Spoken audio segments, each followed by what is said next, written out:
Hello, and welcome to another episode of the Cutting Edge Figure Skating Podcast. My name is Kim Dunaway, and in this episode, I'm going to be doing a wrap-up of the Grand Prix and Challenger circuit for this 2023-24 season. So let's start with the pairs, and I'm going to do this in terms of biggest winners of the season so far, biggest losers, and wildcards for each discipline. So starting with pairs, I think the big winners this season are Minerva Hassi and Nikita Volodin of Germany, because they have won almost everything that they've entered this season outside of one challenger, which I believe was their first challenger of the season. They win Grand Prix final, which is huge for them. Going into Europeans, they have 2 wins over Conti and Michi, the reigning world bronze medalist, and it's just their first season. Now, Minerva is no stranger to pair skating. She was at the 2022 Olympics, with a different partner. We don't know a lot about Nikita's past, except that he's had a lot of different partners, but they have gelled together very quickly and certainly go into the back half of the season as favorites for Europeans and one of the favorites to win Worlds. Deanna and Max, I think, are also big winners so far this season. And while they were third at Grand Prix final, which I'm sure was disappointing finish for them, they still have the highest score that we've seen this season. The only team to score over 140 points and sort of get in that neighborhood that we've only seen Alexa and Brandon and Mura and Kihara score in the last couple of seasons.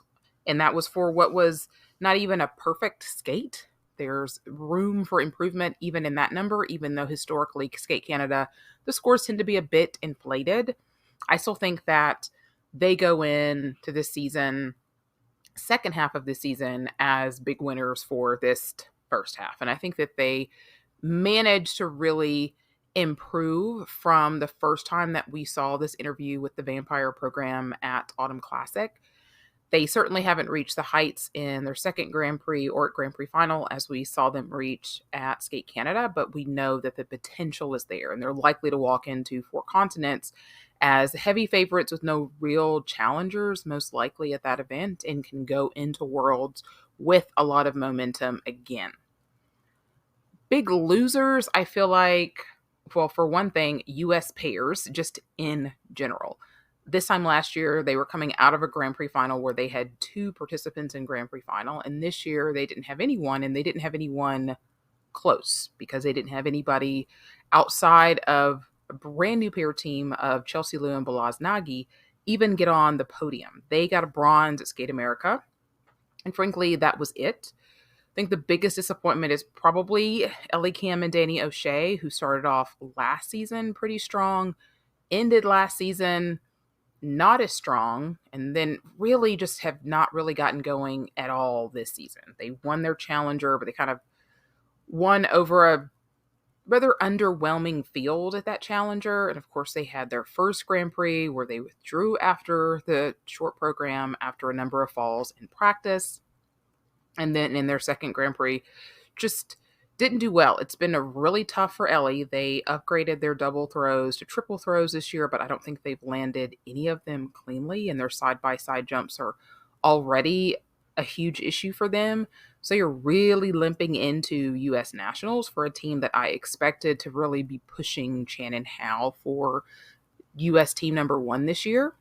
We also haven't seen Shannon Howe because of injury situation with, I believe, Spencer. They have been out for the entire first half of the season, and we haven't seen them at all. They're certainly not known to be the most consistent team either, but we're largely projected to be team number 1 for the U.S.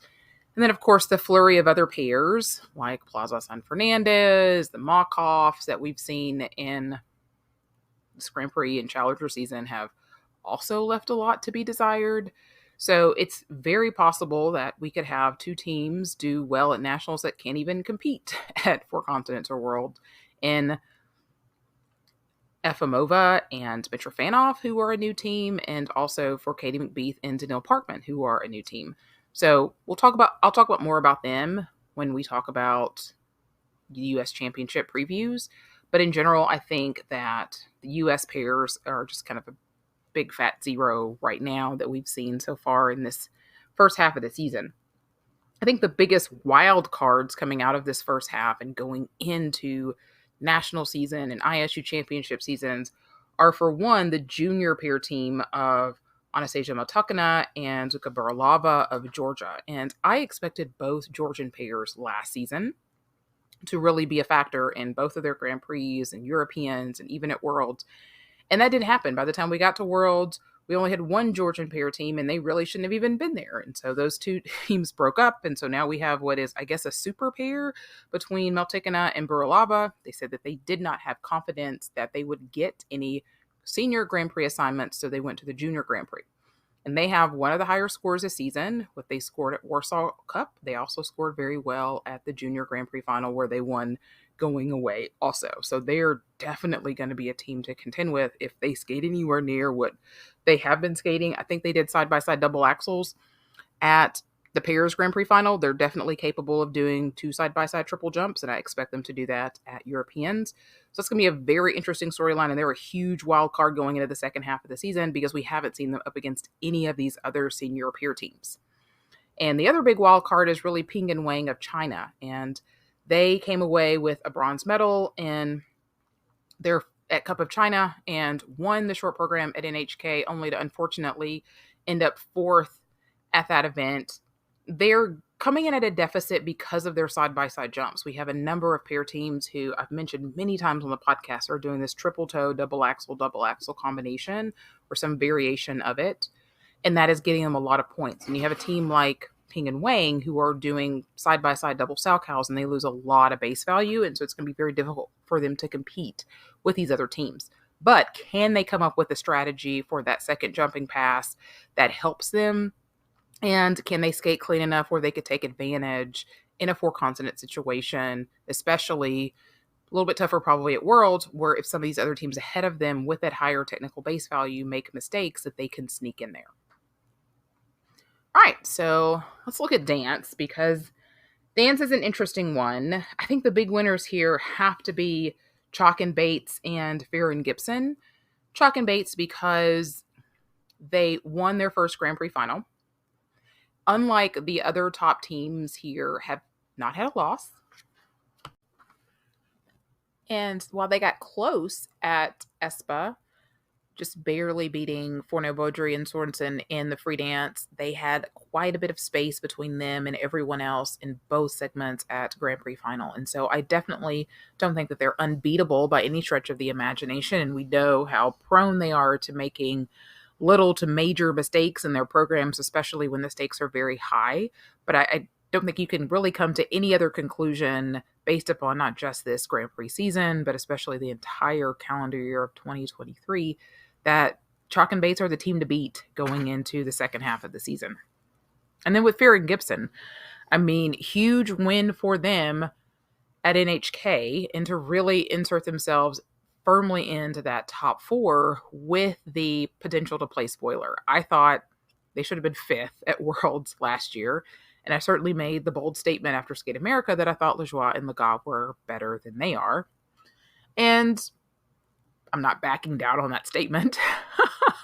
But as far as the judges are concerned, they are firmly into that mix more so than any other team. Everybody else is basically chasing Farron Gibson at this point, and they have done, up until Grand Prix final in that rhythm dance, really strong on a lot of their elements this season. They've largely been free of any major errors. Obviously, in the Grand Prix final, that was different, but I don't think that it's going to cause them to lose any momentum, because I think worst case scenario, they are exactly where they would have been anyway in 4th place. You know, in best case scenario, maybe they are able to get ahead of Piper and Paul or beat Guinard and Fabry again. So at the end of the day, even with a 4th place finish at Grand Prix final, not capitalizing off of that momentum and getting onto the podium, they still have that win over Guinard and Fabry, and they have a win over a clean Guinard and Fabry. So I think that they're still in that conversation for a European title. It's really going to come down to, can they push them with the rhythm dance? Because we know in a perfect situation that they can beat them in the free dance. And I think I'll also kind of throw the Browns in there too, because they're a team that, coming out of the Challenger circuit and frankly out of the first Grand Prix at Skate America, I thought that they were firmly at the bottom of the pack of the U.S. dance teams. But with a big win over Zingas and Kolesnik and Peyton Bai at Skate Canada, I think that ultimately this fall half of the season has been really positive for them. And then my big losers has to be Laurence Fournier-Baudry and Nikolai Sorensen of Canada. Not able to capitalize on any momentum from last year going into this season. They just started out right out of the bat at Finlandia with the fall in the rhythm dance, and not being able to win that event was huge. And then they've been just underwhelming in both of their Grand Prix and at Grand Prix Final. And I haven't loved either of their programs this season. Some people have, but I think we can all agree that they have not performed as well as they should have, technically, not getting the levels that they need to get to really be able to challenge some of the top teams. And at this point, I think that they are very, very dangerously close to getting passed by Lejoie and Laga, who I'm sure would have loved to have been able to capitalize on Lolo and Nick's mistake in the rhythm dance at Grand Prix Final. Even with that, I thought they were vastly underscored. Talking about Marjorie and Zach at Grand Prix Final, I think they probably should have beat Laurence and Nick anyway. It'll be super interesting storyline at Canadian Nationals. There is zero margin for error for them. They go to 4 continents.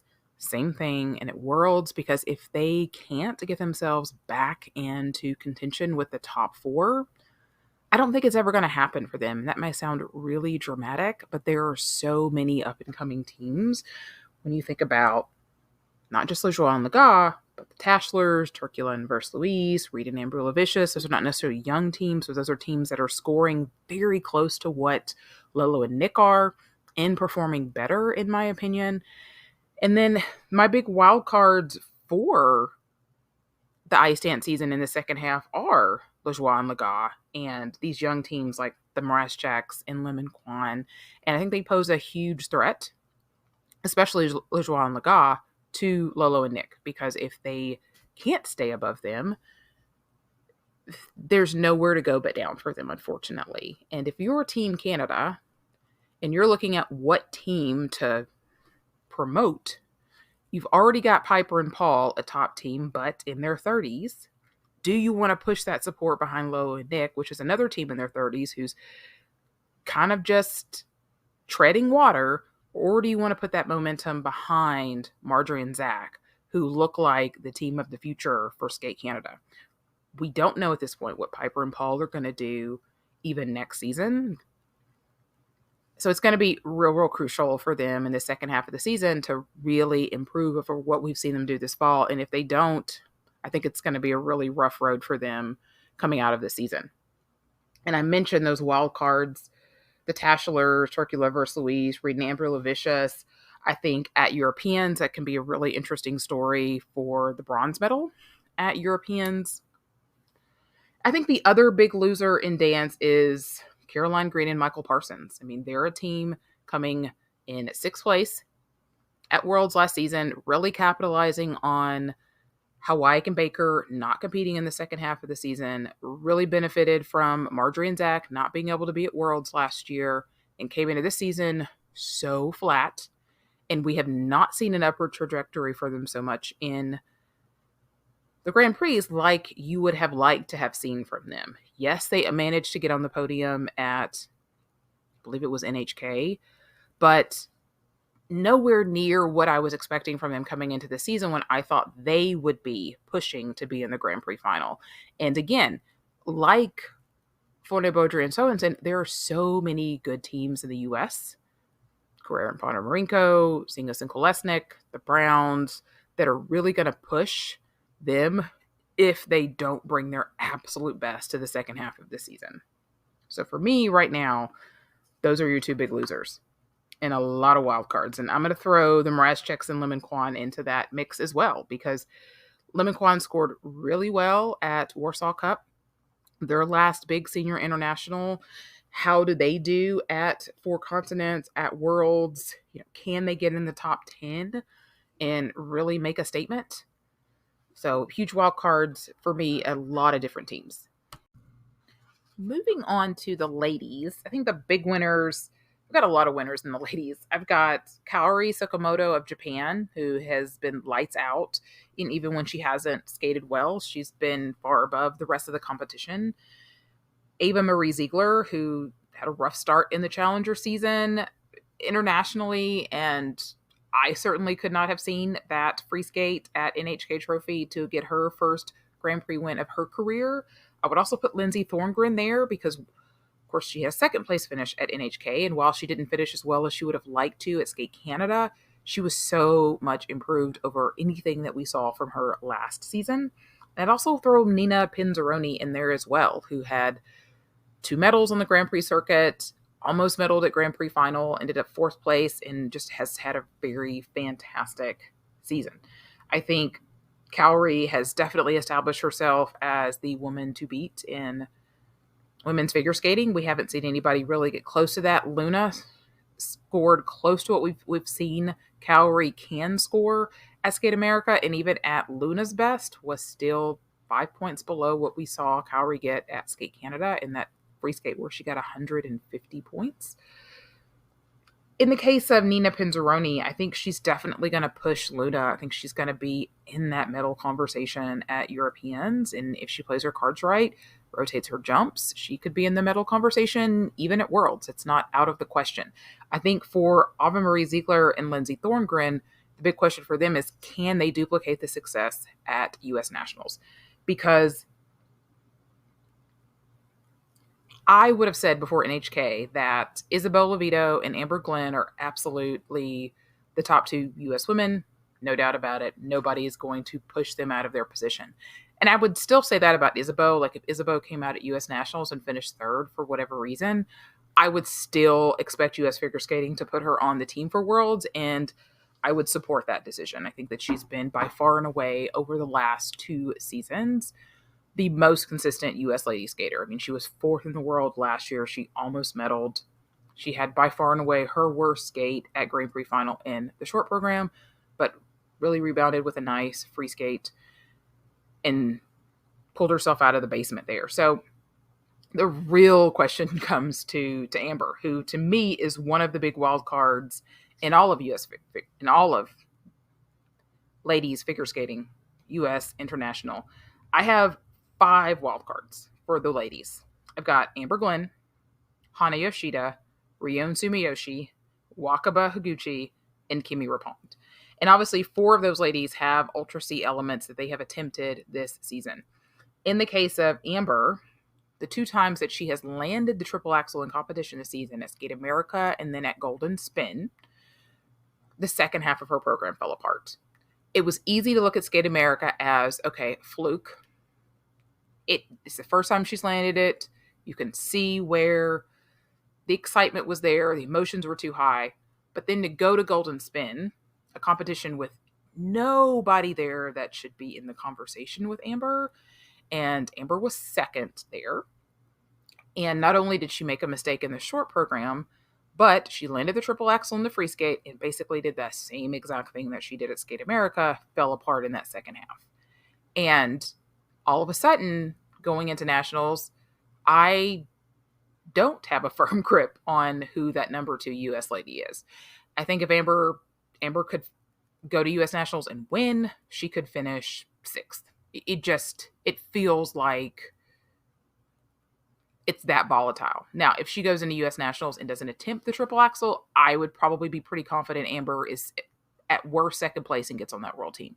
And Amber is somebody that could waltz into U.S. Nationals, and like I said, she could win. But I think based upon the data that we have right now, if I am her coaching team, I am pulling the plug on the triple axel at U.S. Nationals. Go out there and skate clean and make sure you get on the world team, and then we can have a conversation about trying it at Worlds. And even then, I don't know how U.S. figure skating is going to feel about that, because I'm sure that they're going to want to try to get 2 spots again. And they have ladies to do it, but they also have, again, that with that second lady, you just don't know what you're going to get. I feel like all of these ladies are a bit of a wild card. And again, I'll talk about this more in the U.S. Nationals previews, that of these, maybe Lindsay is the most consistent of the 3 this season that you feel the most confident about.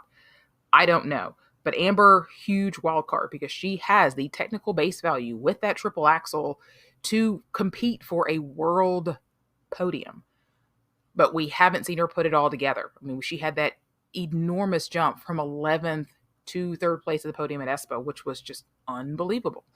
And so, again, huge wild card. I think you would say the same thing about Hana Yoshida because she is somebody with the triple axel who can pull herself up, what she's had to do, because for her, that short program just hasn't been clean really all season. And so she can go out and win a Grand Prix like she did this season, or she could go out and falter. And so, but third place at Grand Prix final, she looks like somebody who can compete for not just a bronze medal at Worlds. I mean, I think if she were to go out and skate clean in the short program and go out there and put down a crazy free skate, she probably not challenge Kaori, but certainly could challenge Luna and could capitalize if Kaori were to make a mistake. And Rion Sumiyoshi's kind of been the same way with that quad salchow, or is it a quad toe? It's a quad toe. She could all of a sudden put up a huge number, but she's got to be clean in the short program to put herself in that kind of position. She has a beautiful short program, but she just hasn't been as consistent there either. So again, makes her a huge wild card because you don't know what you're going to get. You could get somebody that all of a sudden puts up a 140 plus free skate, or you could have somebody that bombs. And then with Wakaba, she threw that triple axel at her last Grand Prix. Didn't go well, but she's back to throwing it out there. Can she land it? Of course, she's going to have a hard time just getting on the world team because the other two wild cards were also from Japan. But if she does, all of a sudden she can put herself back in that conversation. I don't think that she needs it necessarily. But if the other two ladies go to Japanese Nationals and land their Ultra C elements, then Wakaba's probably going to need to land hers too if she's going to want to make it over them. We'll have to see.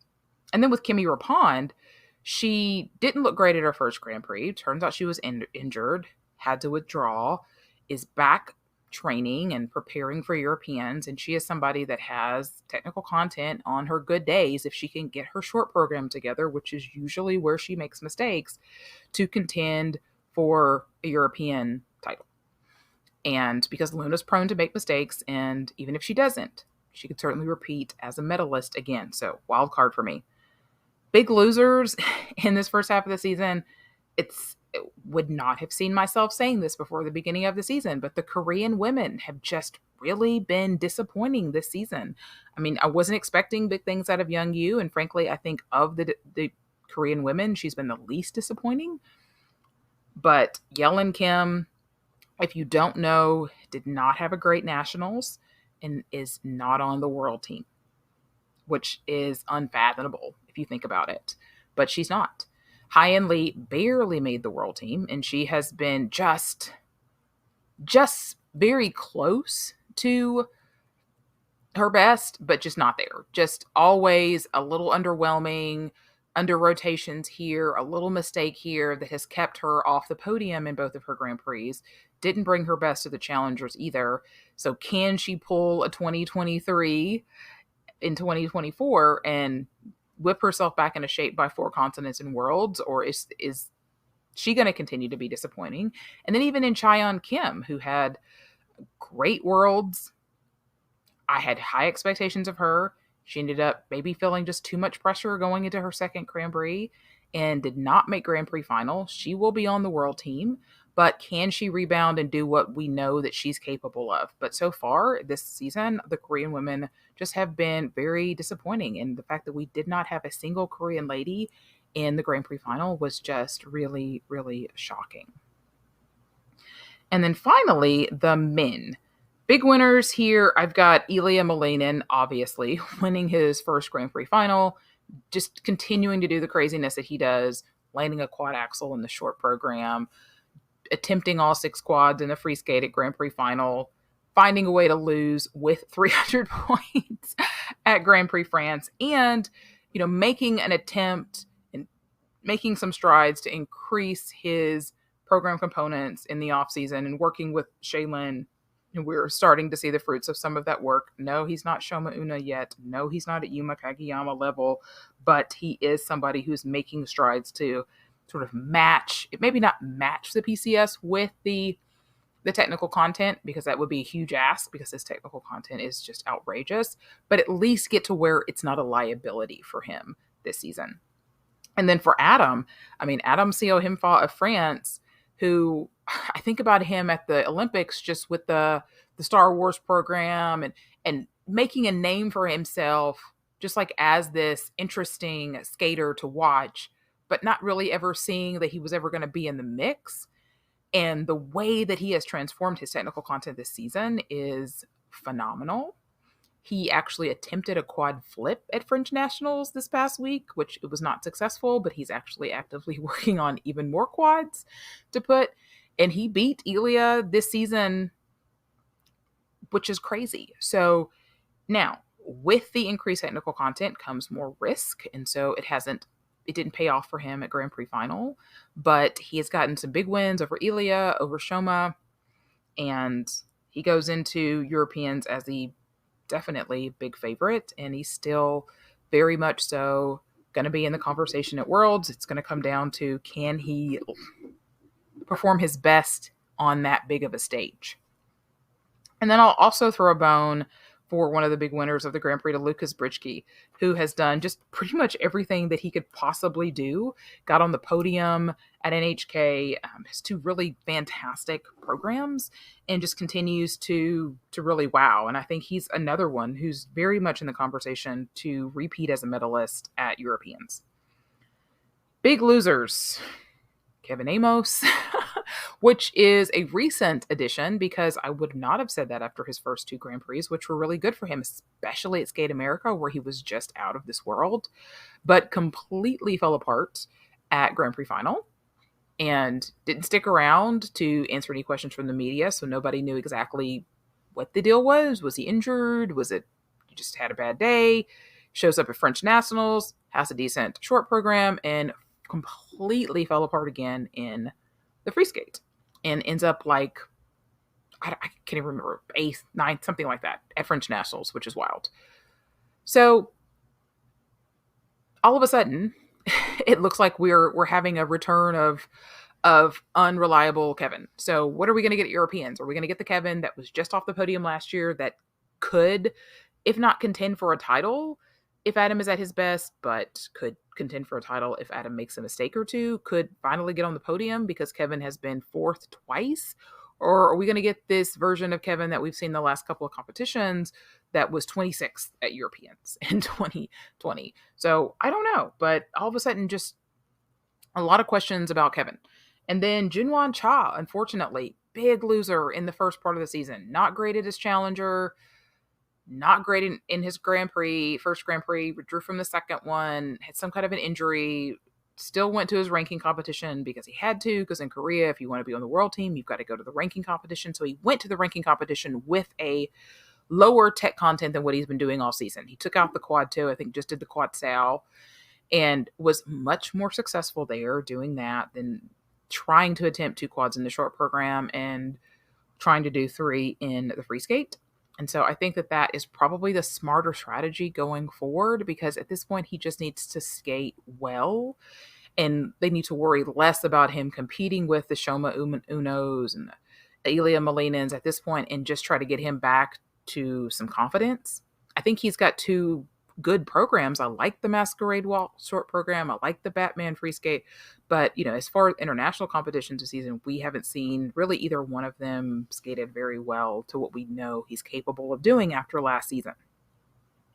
Also going to throw the Canadian men as big losers in this fall, because I don't have any confidence in Conrad Orzel or Steven Gogolev or Wesley Chu. Unfortunately for Roman Sadovsky, he didn't get any Grand Prix assignments. And then the 2 internationals that he got were both bust. One, he didn't get his skates or something.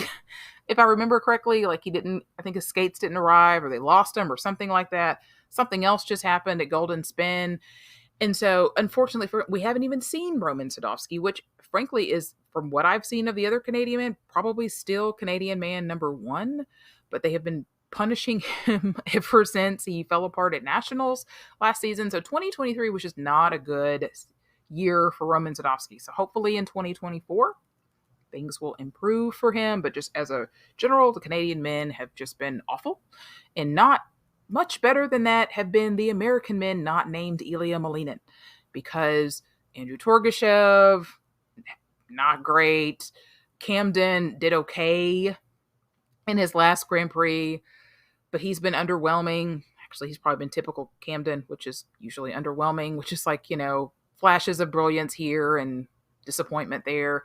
Even Jason Brown didn't come out too hot at Warsaw Cup, and his Tarzan program that I still have not seen, has gotten very, very mixed reviews. So I don't know. I still think Jason is by far and away going to get on the world team along with Ilya, but who's going to be that third man? I mean, I'd probably say Camden, but Camden hasn't done enough in this fall season that if he goes to Nationals and doesn't do well, I don't see that they're going to pick him over somebody else that did better.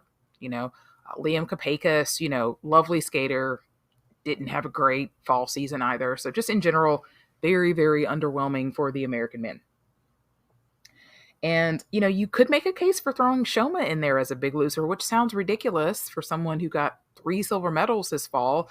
But for somebody that's been undefeated for 2 years, who's, had all the under rotation calls or Q calls at NHK, kind of out of the blue. So, I could see a scenario where Shoma wins Worlds. I could see a scenario where Shoma was 4th, where Adam and Ilya and Yuma all beat Shoma. So who knows? I think he's almost a wild card. I say you could make a case for him being a loser.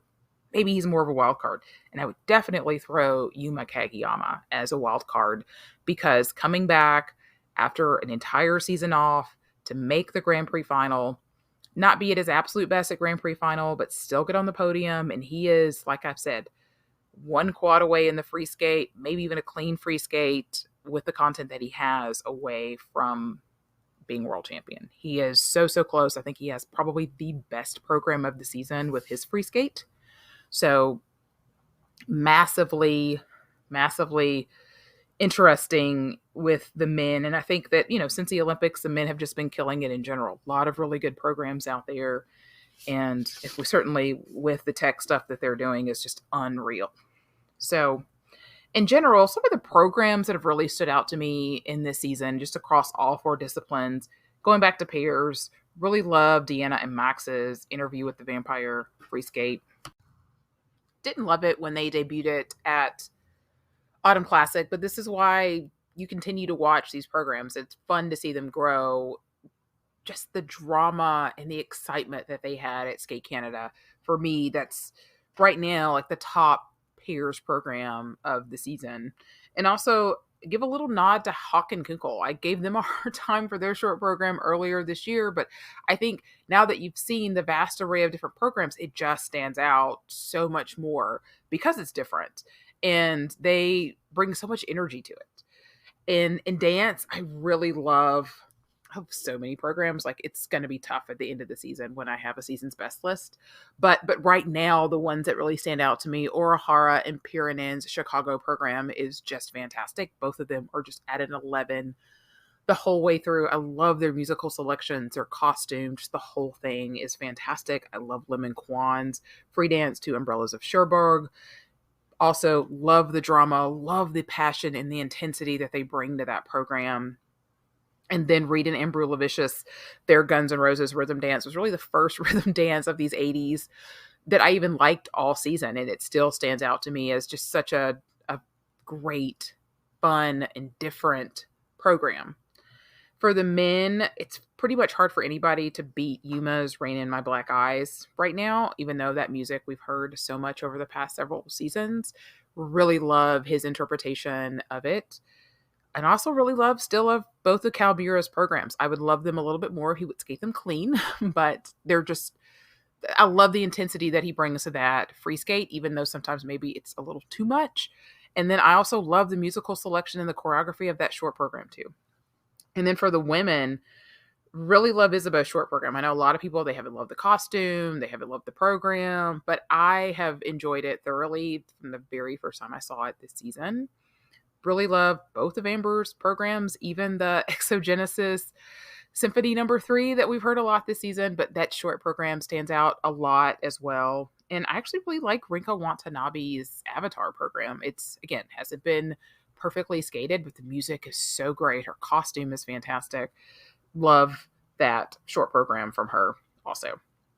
So, fun first half of the season sets up for an even more fun back half of the season, we all can hope. And we'll see how some of these rivalries shake out between all of the really powerful men, those top four, Shoma, Yuma, Ilya, Adam, with the top four dance teams, how that shakes out, what on earth happens with the pairs once Mira and Kihara, who are back training, are back in the mix. And then for the ladies, can the Korean women make a comeback, or is it just going to be Kaori and a slew of European women? Or is it going to be a Japanese sweep? Because that's a possibility too. Can Isabeau rebound? What does U.S. Nationals look like in ladies? All of these to be continued in the second half of the season.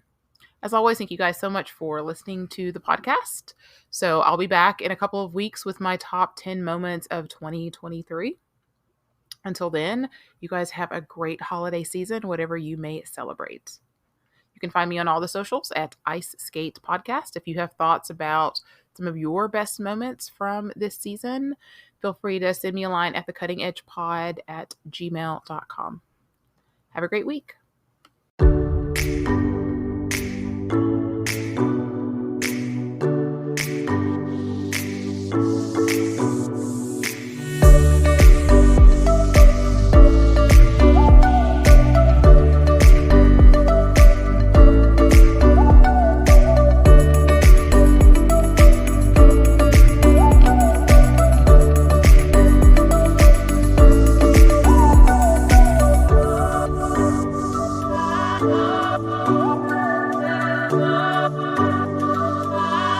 Oh,